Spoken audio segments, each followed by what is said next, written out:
नवीद। अच्छा जी, जो आप कैसे आउटलाइन आप समझ गए हो कैसे बनाते हैं, लेकिन आपके जो वो आपने ठीक बनाई हुई है, लेकिन आपका जो मसला है ना वो ये है कि आप एक तो ये कि देखिए आपकी बड़ी बेसिक सी स्पेलिंग के इश्यूज़ हैं, फिर आपकी टेंसेस के गलतियाँ हैं लिखने के अंदर, फिर आपने जो लिखा हुआ है वो आपने लिखने की कोशिश तो की है, अच्छा लिखने की कोशिश की है, लेकिन ये जो आपने लिखा हुआ है इससे ये पता चल रहा है कि आपकी प्रैक्टिस बहुत कम है। ठीक है, अब जैसे यहाँ पे अगर आप द इम्पॉर्टेंट कॉज लिख रहे हैं ना तो आप लिखेंगे द मोस्ट डिस्टर्बिंग कॉज या कुछ इस तरह करके लिखें।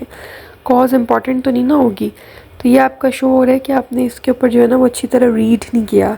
फॉसिल अब देखें कितनी बेसिक चीज़ है, इसके अंदर डबल एस आता है, इसके आपके स्पेलिंग गलत है। फॉसिल गैसेस नहीं होती हैं, फॉसिल इसका मतलब है आपने बिल्कुल ही बगैर जो है ना वो पढ़े बस लिख दी है जो भी आपके जहन में आ रहा था। अननेसेसरी के भी यहाँ पे आपने स्पेलिंग गलत लिखे हुए। पॉल्यूट्स होता है, यहाँ पे आपकी ग्रामेटिकल इश्यूज़ भी हैं, आपको इंग्लिश के ऊपर भी काम करने की ज़रूरत है। और इसी तरह से आपने जो यहाँ पर लिखा हुआ था प्लांटेड द ट्री, ये भी इसी के अंदर मैं जो सेंटेंसेस पढ़ रही हूँ उसके अंदर देखें आपके ग्रामेटिकल इश्यूज़ आ रहे हैं। ठीक है, प्लांटिंग होना चाहिए था यहाँ पर, the tree is a good step. ठीक है, इसी तरह से आपने यहाँ पर अब इतनी लंबे लंबे सेंटेंसेस लिखे हुए इस कॉजेज़ या कॉजिंग।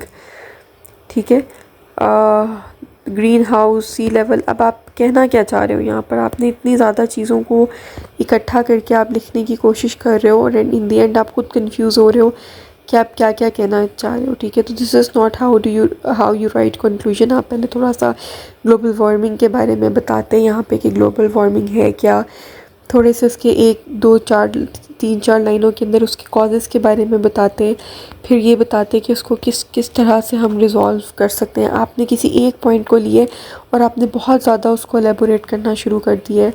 ठीक है, आप पकड़ो कि जी ग्लोबल वार्मिंग है वो इस वजह से हो रही है और ये स्टेप्स हमने ऑलरेडी लिए हैं और इन स्टेप्स को लेकर जो है ना वो हम लोग ग्लोबल वार्मिंग के प्रोसेस से जो है वो फ़ाइट कर सकते हैं। ठीक है, तो इसी तरह से आपने जो लिखा हुआ है इसके अंदर कोई कोहेरेंस भी नहीं है।